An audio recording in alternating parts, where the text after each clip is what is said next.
Welcome to the Policy Subcommittee meeting. Today is Monday, May 22nd, and we're starting at 5:30. Could we have a roll call? Mr. Aguiar?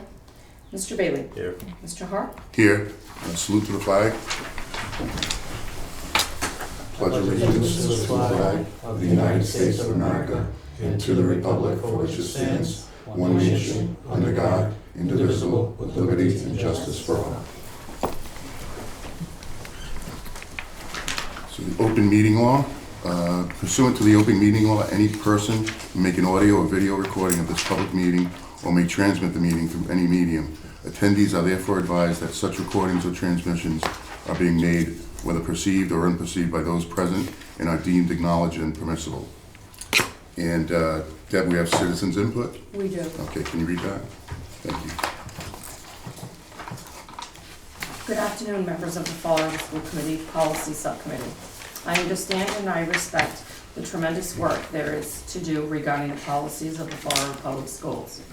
I understand the school committee has a focus of making sure all of our policies are all encompassing for every employee and that we are operating within the confines of the law. With that being said, as we change and modify our policies, we need to make sure we keep the public informed along the way.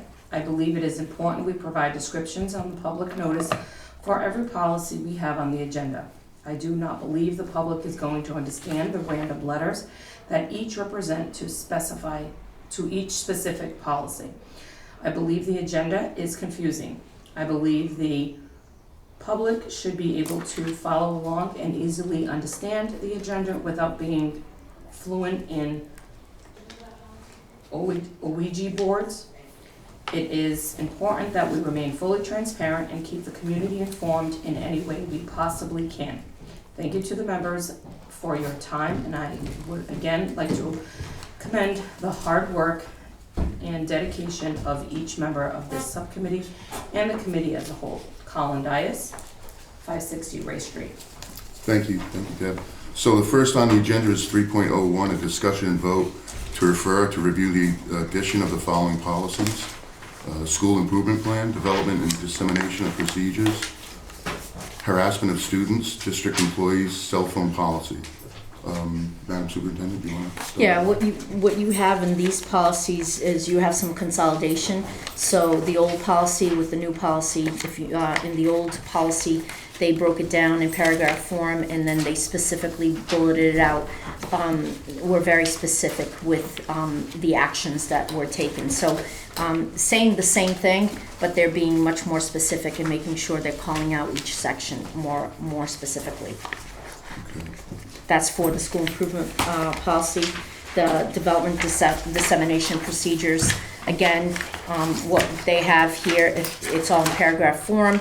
On the old policy, if you look at the new one, they've broken it down what the school council, one of the changes is that they used to say they will meet regularly.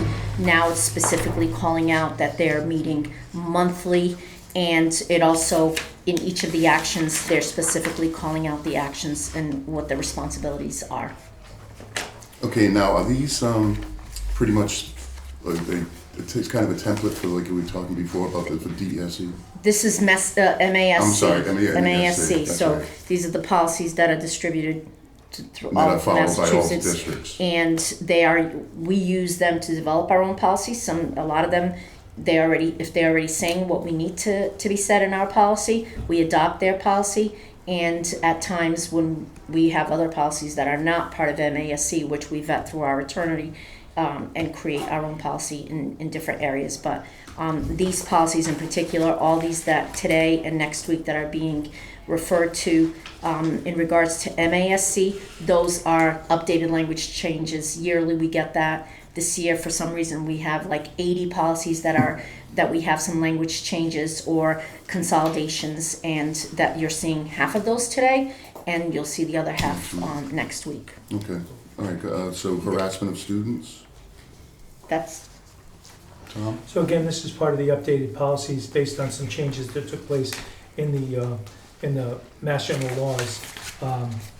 It also changes the definition to expand the language that qualifies under race-based discrimination or harassment. And it cites the Mass General Legislature update in the Acts of 2022, Chapter 117. It's essentially the same policy we already had, just with an expansion of the language and an update to the 2022 reference for the law. Okay, Mr. Aguirre's here. Okay, we're on 3.01, Mr. Aguirre. Started. And Scott, did you want to discuss the Yeah, district so- employees of cell phone policy? This would just be an addition. In collaboration with the Mass Tech Directors, many districts are moving to just have employees sign something, then when they have a district-owned cell phone. Biggest change here is going to be moving forward on July 1st, we're going to do away with individual Apple IDs on district phones, and the district will have an Apple ID for all of their phones. The cell phone will be managed through an FRPS console, so that the end user does not have to worry about installing their own apps moving forward. And, just encompassing no gambling, visiting pornographic websites, campaigning, online stock trading, so on. Just some language that the employees know that it's a district device, just like a laptop or a Chromebook, moving forward. Okay. Are there any questions for Mr. Aguirre? Go ahead. So it says on here that includes unlimited talk, text, and thing, free apps. The part about the activities prohibited, gambling, visiting porn sites, campaigning, online stock trading. Like, at the end it says, any violations may result in removal of the phone. So if we get somebody that's on a district cell phone and they're using their school phone for porn, things like that, the penalty for that is they don't use a phone anymore? No, because you're talking about two different things, right? I agree, because, and we probably need to add the language or could result in, because it has to be disciplinary piece. That wouldn't fall under Mr. Cabral, but I agree.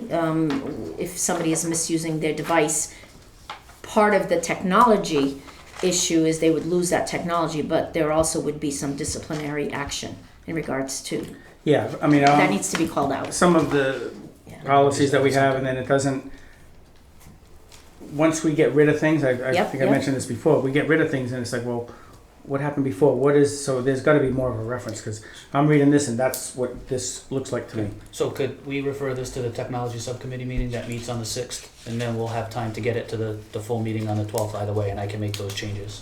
Is there any motion to do that? So, wait, so, Second, roll call. Right. Mr. Aguirre, did you want to go, of the top three, we could discuss those. the only question, there's a lot of pages, I don't know if somebody could quickly summarize what We- there would seem like a lot of pages of school councils and. Yeah, and I can just go over that again. So if you look at the school council, what they've done, is consolidated some of the information, right? So I'm looking at the school improvement plan first. The new policy, they're calling out specifically some of the actions that are, school council says once a month, they're meeting, now they're saying once a month is a requirement. Before I used to say, meet regularly. As principals, we used to meet at least quarterly in buildings. Now, the policy says we'll meet monthly outside of school hours, okay? I don't know that it always happened in every single school outside of school hours. That's recommended, that's the policy now, that it has to happen, right? So they're just being very specific about the actions. Right, but I think that's some of my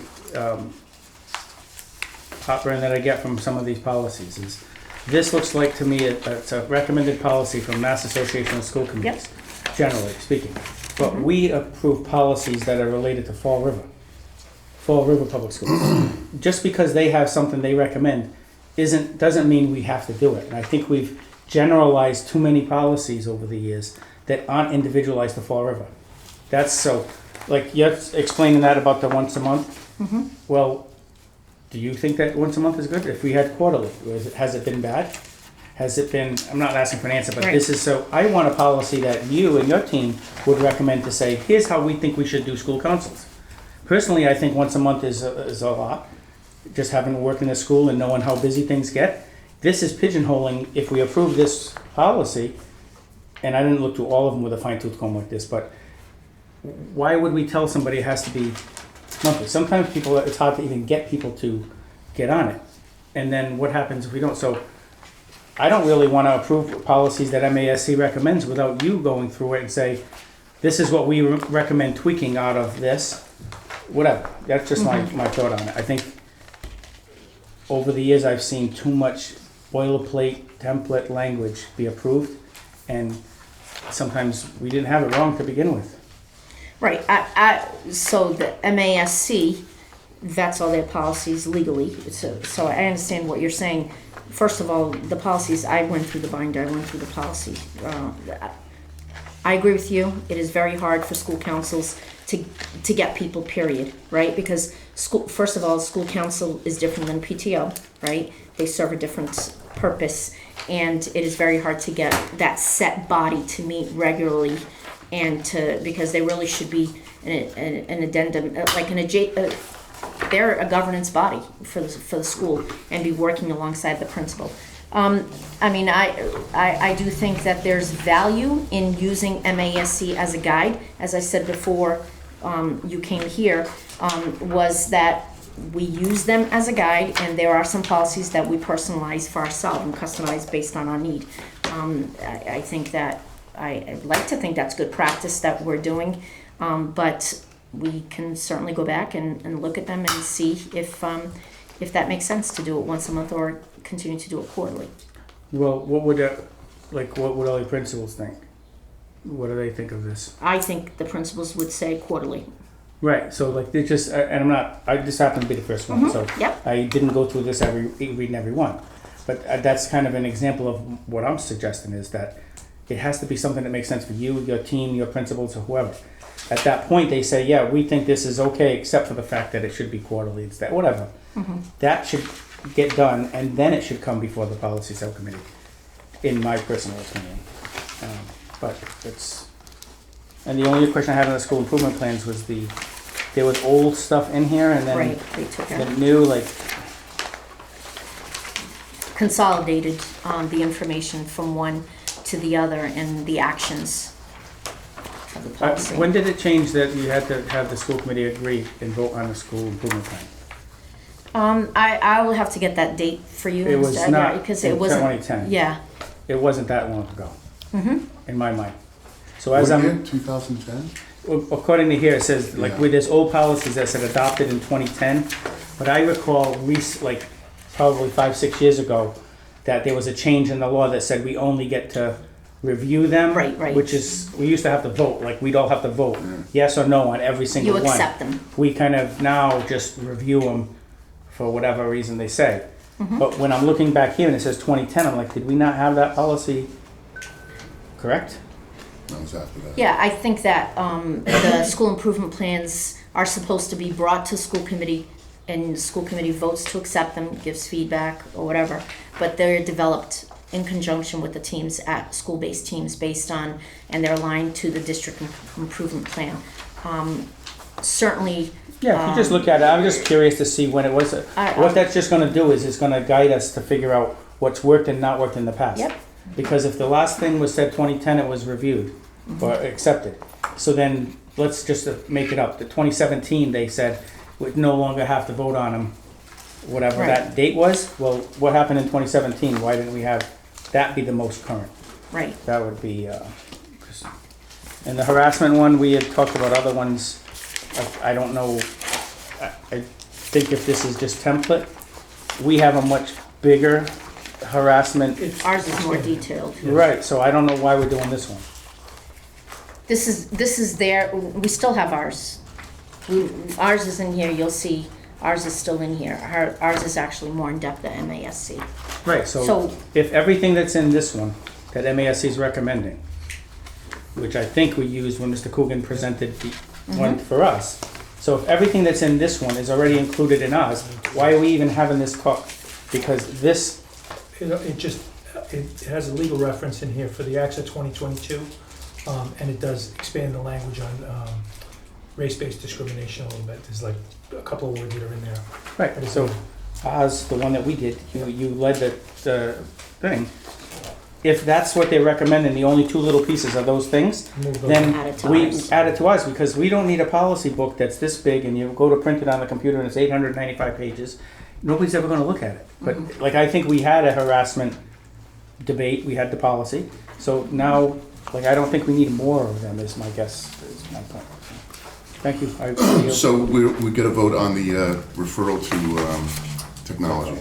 Correct, Roll it's call. gonna be referred to the technology, not to next week. We're meeting next. No, it's gonna go to the technology. technology subcommittee. Mr. Agia? Yes. Mr. Bailey? Yes. Mr. Hart? Yes.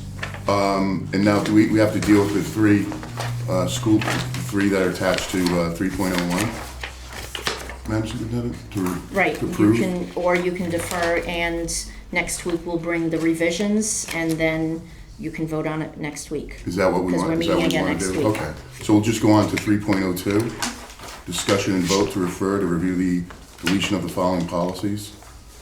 They're right there. Do you want to go over those, Madam Superintendent? These policies in particular, there's a list, and those, if you notice on the agenda, those are, they're a word or two, grammatical, it's very, very limited changes there, so that is very little, Okay. that has to be changed. And Scott, did you want to talk about your? Yeah, so we're gonna remove the technology donation policy. This was written back in 2000. We no longer take the, donations in. We are a Chromebook district now, and I am very uneasy taking any other technology in because of, cybersecurity, malware, and virus risk. So we no longer want to take donations in. We'll take monitors and stuff like that, but that usually goes to a donation on the school committee agenda, so we'd like to remove that policy. Okay, are there any questions? If Oh, I go can ahead. just, I'm sorry, I made a mistake, I was one item ahead. These particular policies are being removed, okay, from the policy manual. They're being recommended for removal, for deletion. If you notice, I think 5 of the first 6 are actually part of the previous consolidation. It's up in 3.01. And there are a few policies down below that language appears elsewhere in the policy manual now, so they're recommending deletion of those. Are there any questions? Mr. Aguirre? So, like, how did we end up with some of these? Maybe that's something we can track back. As I said before, I think we have too many policies that don't make any sense whatsoever. And at some point, not we meaning the people that are here, but at the time, whenever you track it back and realize, we got all these policies, where did we do? And I think it's because we said, oh, this is what MASC said, this package of 800 pages, let's just approve them all. There are a number, if I may interrupt, there are a number of policies that you'll see in the list today, and perhaps we should share that this is the summary they sent down, which is just a grocery list of the policies that appear in our meeting today. But some of these policies we never adopted. When we looked at them, they didn't apply to us. So you'll see some of the policies that are listed in this document that we don't even have, which we've deleted from most of the material that you see. So if it's not a policy that we ever adopted, it won't be in the plan. But it's not in here? It might not be in there, no. If they send you an update or a note on it to say delete this policy, if you look in our policy manual, it's not there, we never adopted it. So maybe a So, but policy, it's not on here then? it shouldn't be. So it's a policy reference for us. Every single policy that's ever written is a result of something, right? And then they create a policy to address something. Every single policy in the policy manual is not part of our policy manual. It's part of the Right, master. but when do we go through our policy manual and say, these are things that just don't make any sense anymore? And that's the part that I'm trying to figure out. How did we get a policy manual that had all this stuff in it? Like JKA, corporal punishment. The power of the school committee or any teacher committee to maintain discipline on school property shall not include the right to inflict corporal punishment upon any student established by law. Okay, like, why? Like, why are we dealing with that? Why is that part of our, it's against the law, like, it's not, Well, it It's is not against the law, but it doesn't mean that it, I mean, If it's against the law, we can't do it in a school, but it says I'm not saying we adopted. can do it, but I'm saying that if it is done, you have a policy to refer to. But if it's against the law, so it says adopted December 13th, 2010. I think that's the key date. So when we originally did this, we had a policy manual for the district that had probably, I'm gonna say, somewhere between 30 and 50 policies. It was not very deep. I think Ed CoStar had done a lot of that work on it, and that's what existed. So they come down with their master template, and it has sections A through, I think it goes up to L. And all of those policies they go through, and we sat for, I'm gonna say 14 months, 10, 12, 14 months, a section at a time. Sometimes we met twice a month, and they'd go through every one of the policies. And some of them we'd say, okay, let's Fall Riverize this one to make it more applicable to us. And in some cases, we said we don't do that, or that doesn't apply to us. Maybe it was a regional school district policy or something like that. But there were a number of them that we swept out the first time. But MASC still maintains their master file, so when they dump out a list of updates or reviews, some of those policies that they're pushing out as an update may not even be in our policy manual to begin with. But the original work that was done back in '09 and '10 was done by the committee at the time. There was a subcommittee like this, and we sat through multiple. Yeah, no, sessions. I'm not looking to go back and revisit it. The thing I'm asking is for you to go back and look and say, how did we end up here? So in 2009, let's say, Yep. we had 100 policies, whatever, 40, 50 policies. After they got done with their work, and it still looks like December 13, 2010, Yep. we had 847. Yep.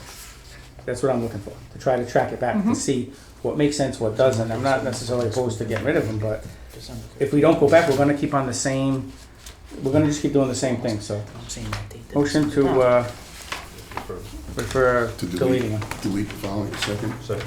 Roll call? Mr. Agia? Yes. Mr. Bailey? Yes. Mr. Hart? Yes. For 3.03, discussion and vote to refer to review the updated policies. I'm just gonna go right to Mr. Cabral's policies. The first one is the bring your own device. This was just formatting. The language is what Right on we the like. This is literally, I just wanted to format all of the tech policies to look the same, looked for some grammatical errors, there were none. The language in this is where we want to be with the bring your own technology for students and staff that may bring their own technology. Although we've seen a big shift now that every student has a Chromebook, we're really only seeing the bring your own technology for staff. Some staff like to bring their MacBook, stuff like that. So that one is just a formatting. Then when you go down our list here to the other technology policy, the middle school acceptable use and elementary school and staff are all same wording, just format changes to make them all look the same. I went with this formatting because moving forward, we're going to use Parent Square for digital signatures next school year. So this is the format, if you notice on the windows and the margins, this will fit into Parent Square so we can zap it out to staff, students, families, and get digital signatures moving to a paperless and have a depository of all the signatures moving forward. Social networking websites, the same thing, formatting so that I can, again, send this out to staff. It is my goal and central office's goal that all of the technology policies moving forward will be signed off on every year. So they'll be able to be sent out via Parents Square to staff, students, and families. Permission to public student information, again, same formatting so that we can send it out digitally moving forward. The last policy is the access to digital resources, and you'll notice there are just some changes in yellow. The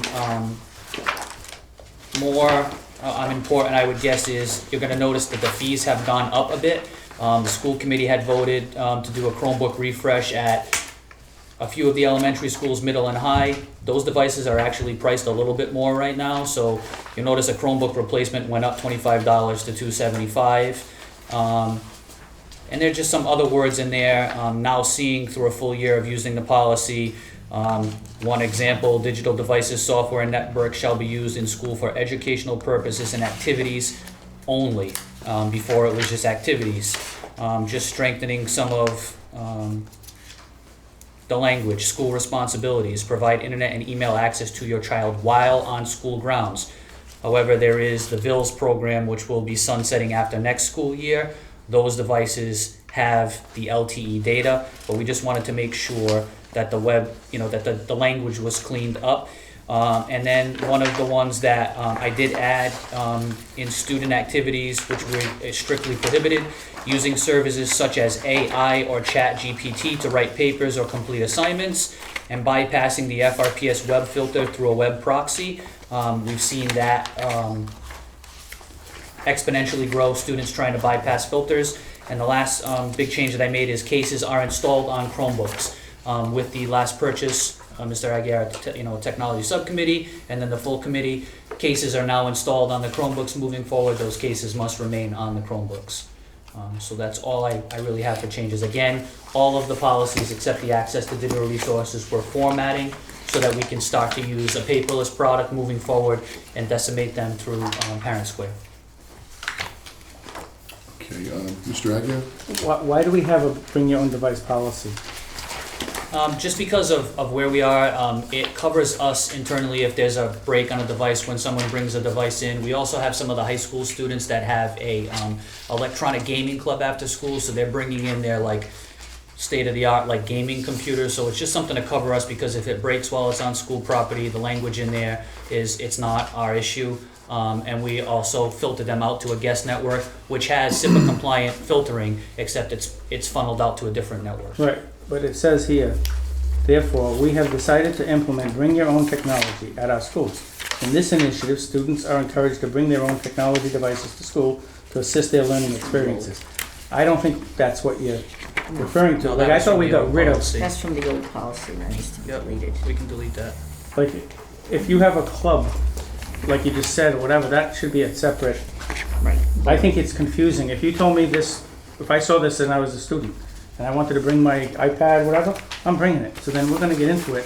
If I start using it and you're gonna say, hey, that's not my device, that's not you. If we get paid, we already spent all the money, why the heck are you letting anybody bring any devices in? If it's the will of the committee, we'll delete the policy. I just, I like to Well, leave or people with you could options, or we rename can it. rename it. But if you, let's say what you said, which I never knew about the gaming club.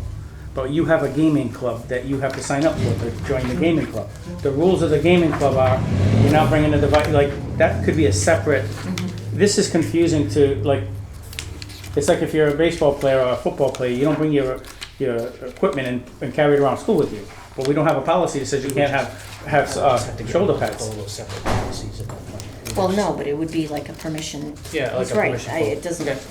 it's, So I'd if rather we just could get rid of it personally. I don't know what you Which- guys think, but yeah. it's I'm the, fine it's the with bring that. your own device. When we didn't have enough devices, we were encouraging people to bring their own. Now we pay for all the devices, I say that we don't have a need I'm fine for with that. there's no need for it. Make a motion to delete. Is there a That second? particular one. Second. Before we vote, do we have anything more to discuss on those others? No, like I said, it was all formatting changes, other than some word strengthening in the access to digital resources. Madam And Superintendent? that long list of policies that are there are, I just have one question about the BYOD. Is that discontinued for both staff and students, or just students? that was for students, that wasn't for staff. Yeah. That was students, yeah. Right. So the long list of policies here, that's just a word or a couple of, nothing changes the policy itself, but they cleaned up language. So in some cases, using different pronouns, or there was a grammar mistake, or so there's nothing in there that impacts the policy itself. The policy remains the same, but they cleaned up language here in each of these policies. So no additional added language or anything? Nothing, no content that Any- changed the Any policy. questions on that? Go ahead. Just, Mr. I'm looking at the walkers and riders policy, where it articulates the 1 mile from school, Yeah. whatever, or another mile and a half for different grades, and then, I don't believe that that's what we're doing.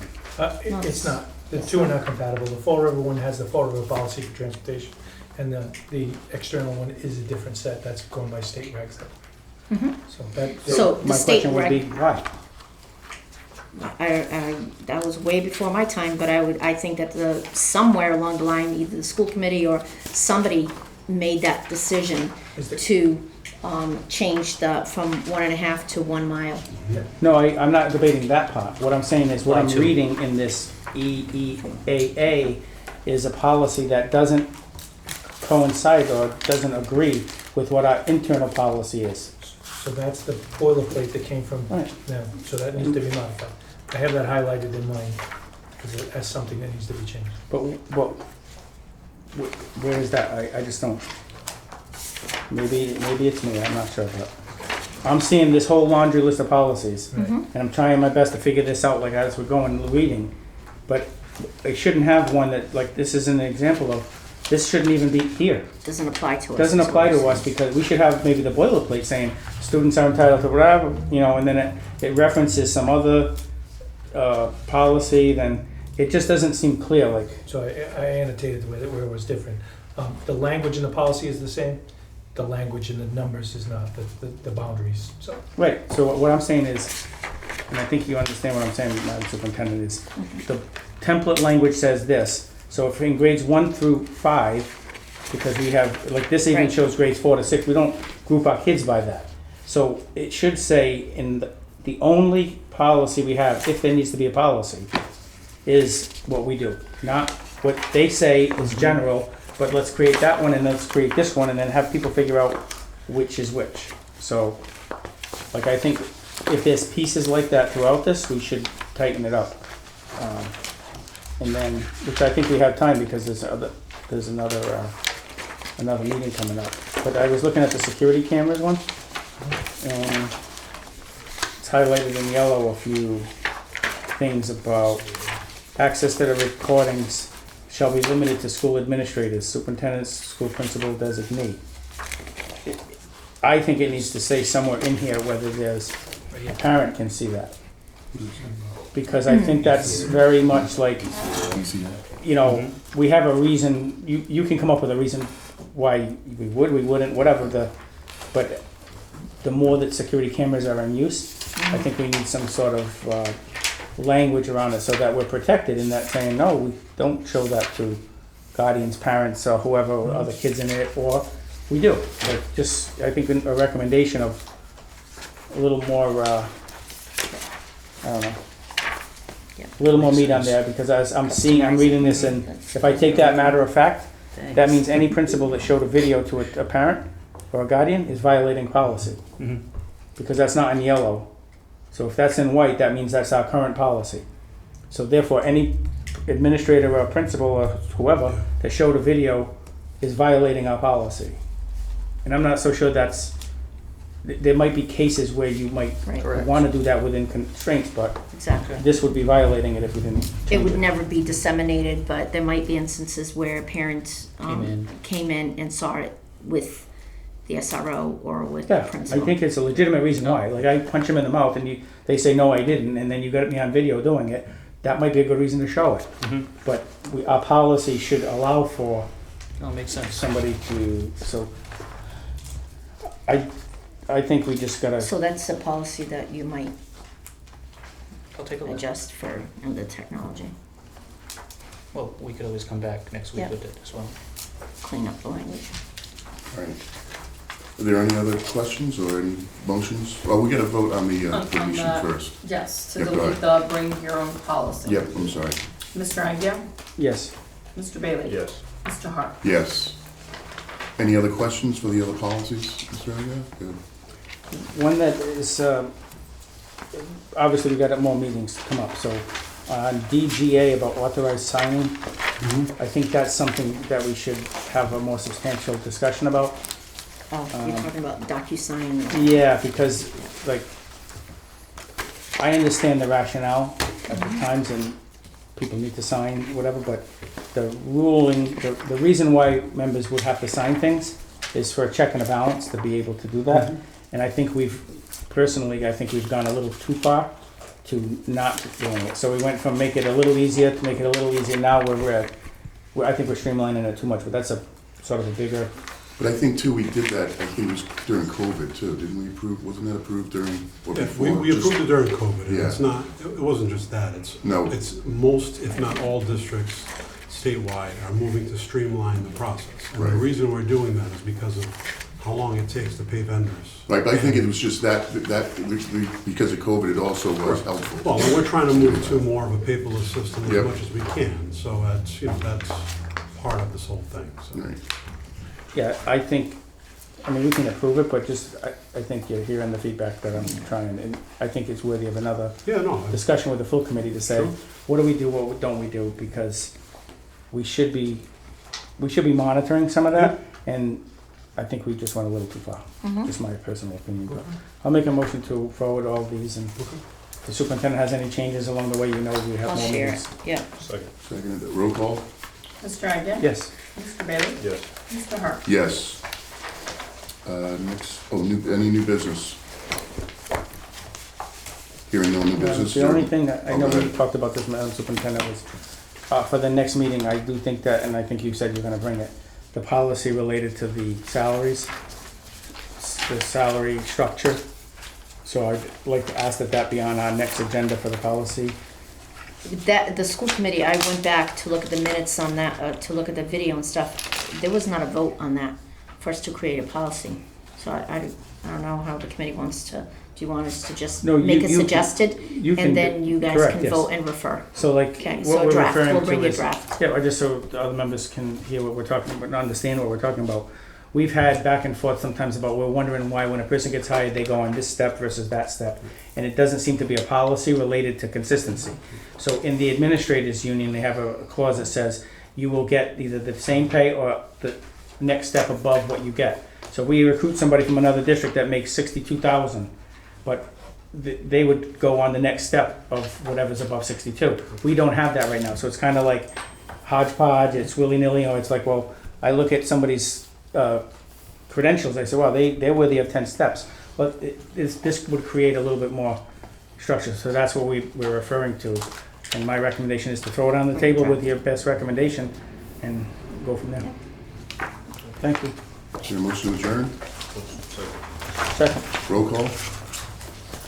Mr. Agia? Yes. Mr. Bailey? Yes. Mr. Hart? Yes. Have a good night, everyone. Thank you. Good night, thank you. Thank you.